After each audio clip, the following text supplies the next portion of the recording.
Good morning. তো আজকে জামাই ষষ্ঠীর সকালে আমরা এখন পৌঁছে গেছি আমাদের বাড়িতে। আর প্রচণ্ড গরম পড়েছে যেহেতু, তো আমাদের মোটামুটি রীতিনীতি যা ছিল মোটামুটি আমাদের সব কিছু করা হয়ে গেছে। তো এখন আমাদের চলছে রান্নার আয়োজন কে করছে জানো?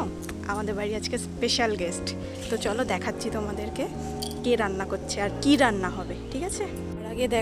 তার আগে এখানে আমাদের যে মুরগি, আমাদের একজন মেম্বার, সে আবার একটা ডিম দিয়েছে।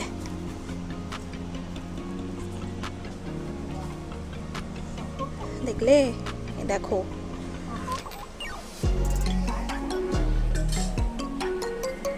দেখি তোমরা এখন কি করছো।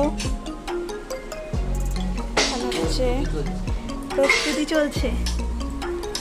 এখানে কি আছে? রসুন আর টমেটো।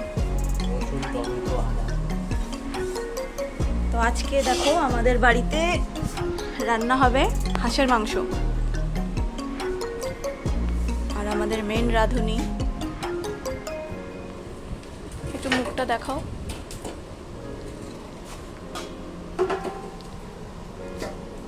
তো চলো এরপরে কিভাবে রান্না হয় সব কিছুই তোমাদের দেখাচ্ছি। এখানে হচ্ছে আমার মাম্মি বলেছি, মামি বলিনি। এখানে হচ্ছে এখন পেঁয়াজ কাটা চলছে। আর এখানে যেনারা দুজনে এসেছেন পেঁয়াজ খেতে, পেঁয়াজ দিলে আর কিছু লাগে না, সব সময় পেঁয়াজ খেতে ভালোবাসে।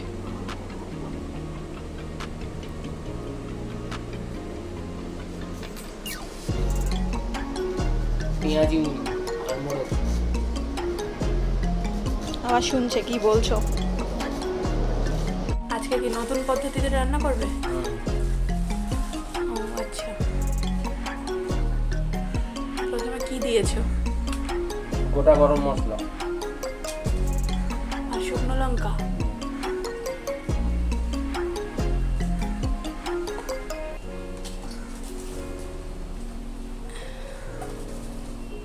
এগুলো কি ভাজবে? কটা দিয়েছো? 4টে শুকনো লঙ্কা,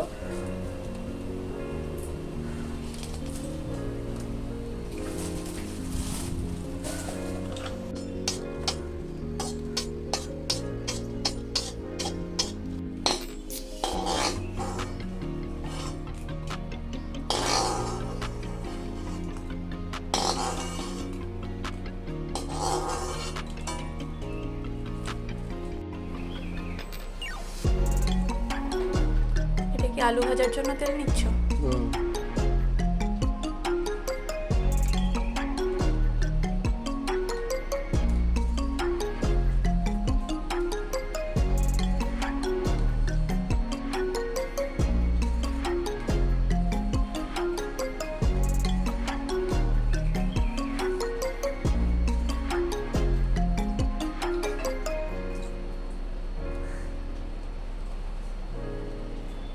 এটুকুই দাও, আর দিও না।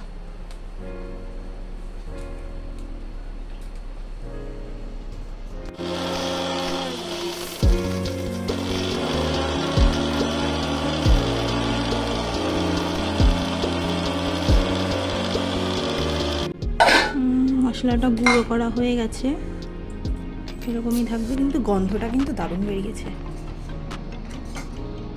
এখানে দেখো লাল লাল করে আলু ভাজা হয়ে গেছে। আর এবার কি করছো? এটা পেঁয়াজ ভাজছো এখন। পেঁয়াজ আমরা কোনো মশলার ভেতরে মানে পেস্ট করিনি, তার বদলে ভাজা হচ্ছে, শুধু ভেজে করা হবে আজকে। আজকে একদম অন্যরকম ভাবে মাংসটা রান্না করা হবে। দেখা যাক কেমন হয়, এটাও একটা এক্সপেরিমেন্ট।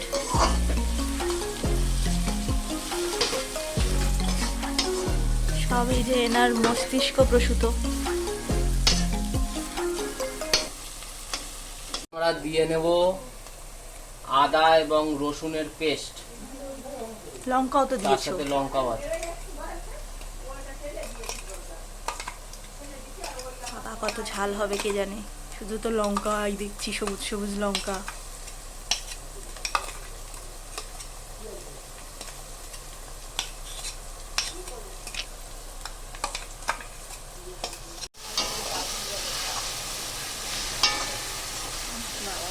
ঝাঁজ বেরোচ্ছে, লঙ্কার ঝাঁজ।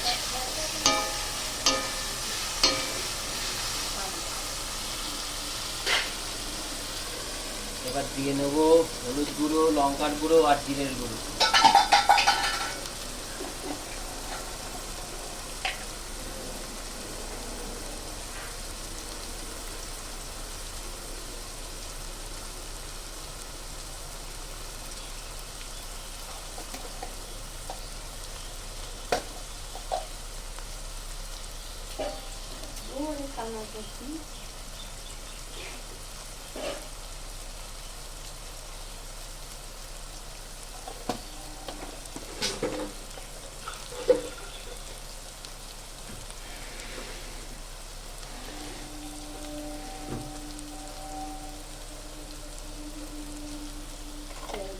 মাংস এবার আজকে ঝালও হবে। সেটাই তো মনে হচ্ছে, খেতে পারবো তো ঝালে?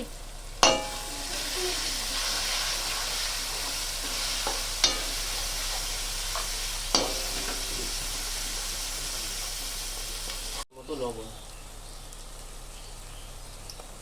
টেস্টের অ্যাকর্ডিং লবণ তোমরা দিয়ে নিও, আমরা কম খাই তাই জন্য লবণটা কমই দিচ্ছি।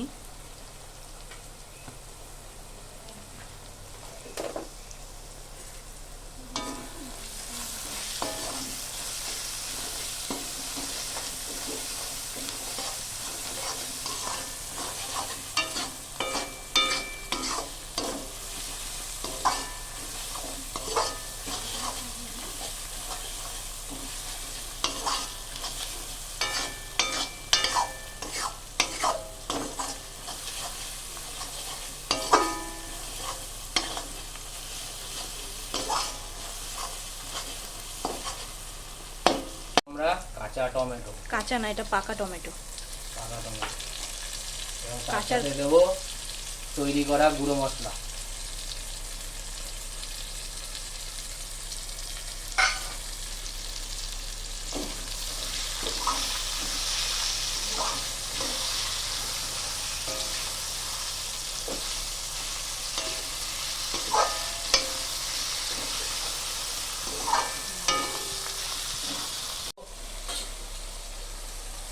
হাঁসের মাংস,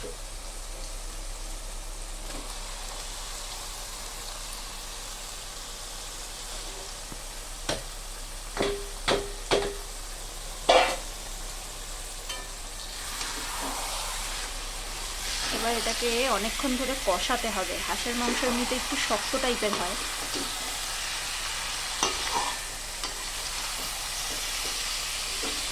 এই গরমের মধ্যে ওই হাঁসটার গায়ে খুব প্রচণ্ড তেল হয়েছে, সচরাচর দেখা যায় না। দেখো, এটা খেয়ে আবার তোমার গায়ে আবার তেল হবে না তো?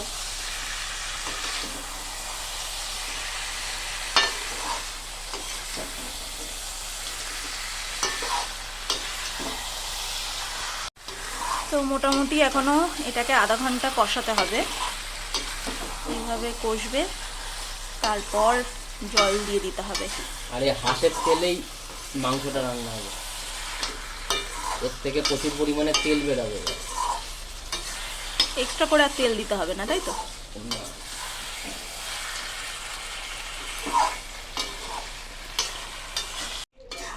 হাঁসের মাংস রেডি।